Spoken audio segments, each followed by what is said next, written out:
reabsorption of cuts and wounds. Just keep some maxis, keep some for heavy days, and then some bacitracin, some glue, all in your surf pouch. You keep some wax, some dental floss. So do you travel with like a little surf pouch, I imagine? I always had. I had a mentor that always rode around the city with gloves. He was like, now he's the head of like NYU trauma for 100 years. And he would always, Dr. Rifkin, Ken Rifkin, what a champion. And he always, in his car, would have gloves, latex gloves, and like a whole trauma pack. Wow. And he would stop on the highway and like help out. Because I imagine it's not that big to carry around either. It could be pretty small. Nothing. I always keep like a little packet in case. And it's kind of help out. Like they have this thing with like Good Samaritan laws. So I think if you help out, it'll work out. But at least to temporize something. Have you ever gone on a surf trip now and had to do stitches? 'Cause this is what I hear about all the time, like friends who go on surf trips with other friends who are doctors, and they're like, oh, they stitched them up, and I always bring. I've gone on a few. I went to Puerto Rico with some Rockavillans. Yeah, I went to see Sean twice in Mexico. Nice. Costa Rica I went, but I always bring a few packs. Right. Somehow I put it underneath the plane, and then I just leave it there for like the locals, give it to the local hospital stuff. So they have you ever had to show people how to do stitches? Yes. And during COVID, did you ever have to do virtually any stitches? I've done virtual take out my stitches. Like I don't want to come back to your office. Okay. I'm too afraid. Like to take them in, I'll take it out, and then I'll the mom would be like, "I did great, right?" And I'm like, ugh. Yeah. I'm like, yeah. And then, you didn't mess it up. They did mess it up. but they're so, it's their baby or something. And I wanted to them to feel good. So I should have said they messed it up, because later they say what happened? I'm like, well, you butchered my handiwork. My handiwork, Mom. But it's all right. Whatever. We can fix that also. We'll deal with that before the wedding, Did, so what happens if you leave the stitches in too long? Good question. Because really nice. I actually was like, oh, is this in too long? How do I, what should I do So that's the issue with going to the emergency room or to urgent care or, they just patch you up and get back on the ice. Yeah. So there's the part of the art of doing the stitches is taking care of the wound and managing it. And I like to see a picture. I'm kind of nervous, so I like to see a picture every couple of days, make sure it's going in the right direction, because a layman doesn't know the skin is black. Maybe that's a good thing. It's supposed to be black. What should they look for, by the way, after? Is there if it gets red around there, should they be concerned? If there's a red line running up their arm, should they be concerned? Fever, if they're sweating, fevers in the ICU, you should start worrying. Call somebody.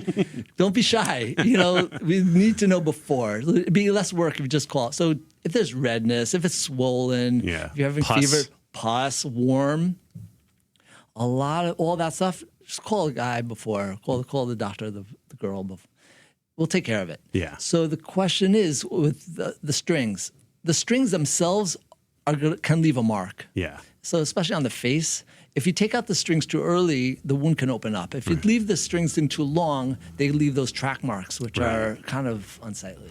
I don't know. The scars are kind of badass and cool sometimes. I agree for all scars. I tell them the scars on the inside are worse. Those scars are really what you have to worry about. Don't worry about this one. People like this one. This is a story. This is a first date story. The one on the inside, that's going to be expensive. Yes. That's another doctor, though. But she, so that's the thing. You got to figure out, because you don't want those people care. If they're calling me, they kind of care about what's going on. They're interested in getting some result that they find appropriate for them. So that's the thing. That's the art of when to take it out. The book will say 5 days, and people it has to be done 5 days. I'm like, that's wrong.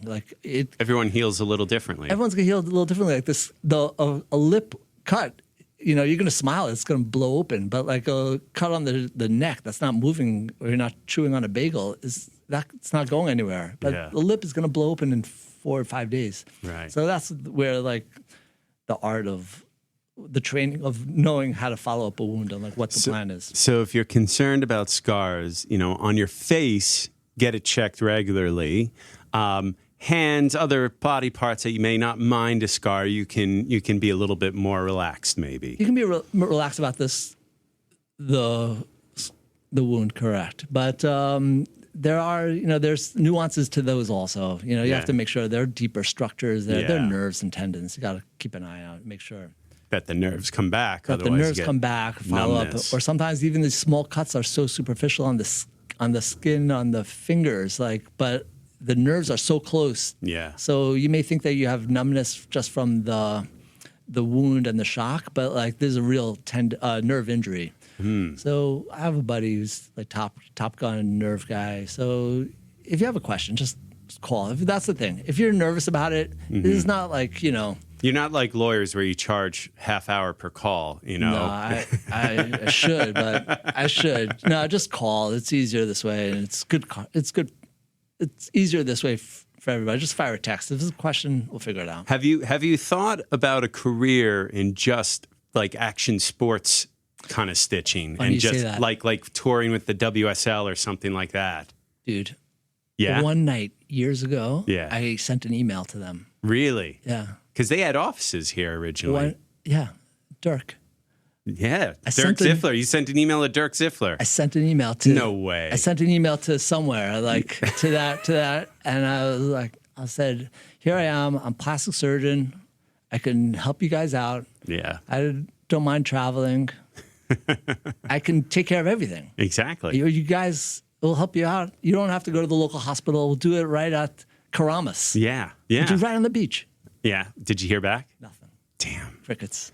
I was like, what? Giving that off? We're going to have to work on that, This is why you're on the show. We have to build your reputation. This is the whole thing we were discussing before we started the show. You're like, I'm reading off your bio on the intro, and you're like, I'm maybe not leading surgeon, and I'm like, no, you got to pump it up. You got to have a website, right?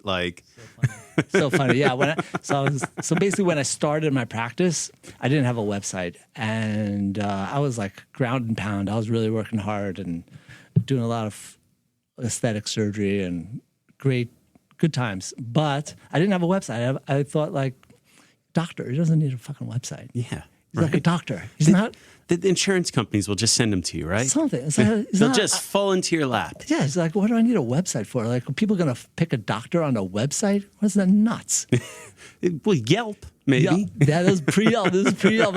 And then finally I got buckled because people couldn't find me, and I didn't have a sign on my door. I thought I was going to be really cool. Are you going to be the underground doctor? I was going to be underground, and people couldn't find me. And so finally you're going to be like the secret club. Exactly. You have a secret handshake to get in the That's what I wanted. code. That's what I thought I was going to be. And then everyone was complaining, I can't find you. My neighbors were like, my neighbor would be like, there's another lady here. Can you put a sign on your fucking door, dude?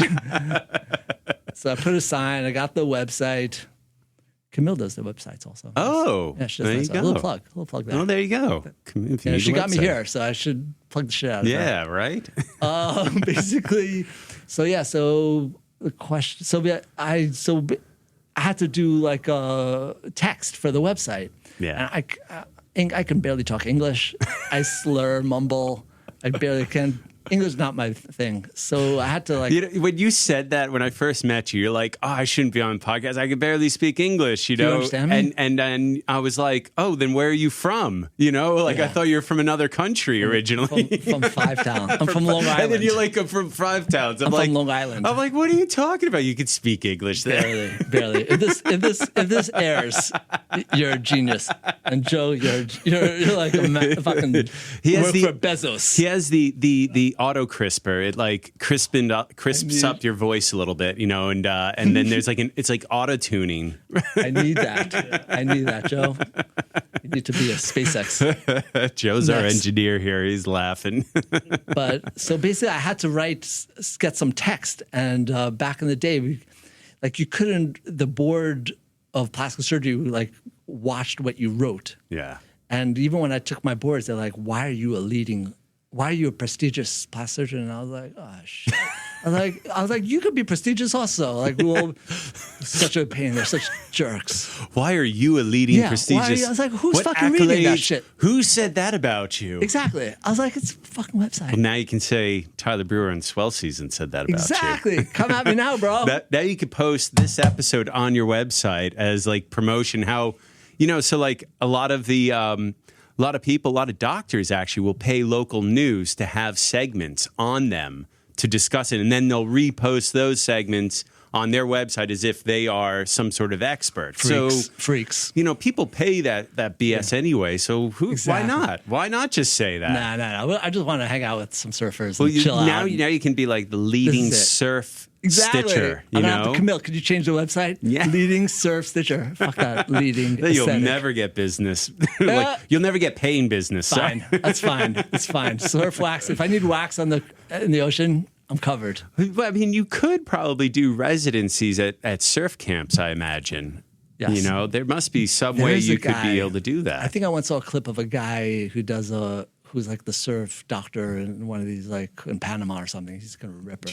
Well, they used to, and I don't know if there's still the organization, used to be called Surf Docs. And it was a organization of surf doctors that would meet every year in Fiji and have a whole conference. And they put out a whole book with all different surf medical information, and they would also contribute and write papers on surf, injuries and everything, and compile studies.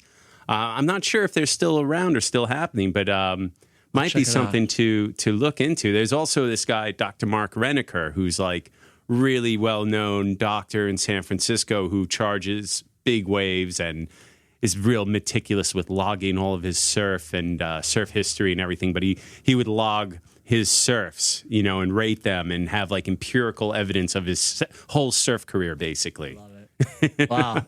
Not me, but... Not you, not yet. Not yet. Yeah, the surf conferences that these guys go to are different. They just, they're like 3-piece suits at like 6 a.m. with like, scones. No, you go to a surf conference in Fiji, there you go. If you find it, we're going, Tyler. I like that. Let's roll. Let me ask, are you friendly with other surf doctors, other doctors who surf in other fields? There's a doctor in Rockaway. She's a Nat Hubbard. I think she was Natalie, she's the best. Oh. She's wonderful. I love her. You don't even She know. just got married too. You don't even know. Mazel tov. Yes. You don't even know how she's a badass surgeon. Really? Oh, she's the real. She's like, I look like I'm really a fly. She's so humble. She hardly even talks about it. Exactly. Let me tell you about what she does. She's the real deal. Like, what does she do? What sort of stuff does Natalie do? Natalie is a trauma surgeon at a major trauma center in metropolitan area. Wow. And basically, she handles like the gunshot wounds. Oh my gosh. Of Manhattan and it's a busy year and Queens. Busy year. She's the real deal. She will open you up, rip out your lungs. She'll take care of everything. Rip out your lungs. She'll patch you up, put you back in, and like you'll be surfing. And she's the real deal. I'm like skin guy. Like it's like let's be real. You're skin deep. Very in more ways than one.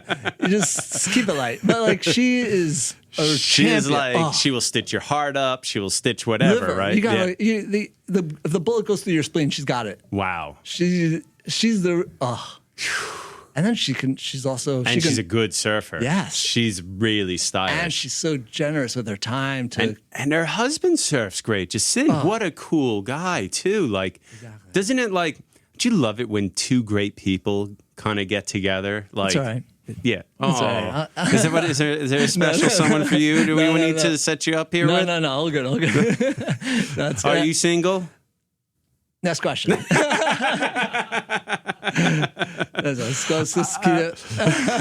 So let me ask you, I want to dive into these things, some of your other endeavors, the Little Babyface Foundation, and you're also the chief medical director for the Wounded Foundation. What can you elaborate on these two here? Sure.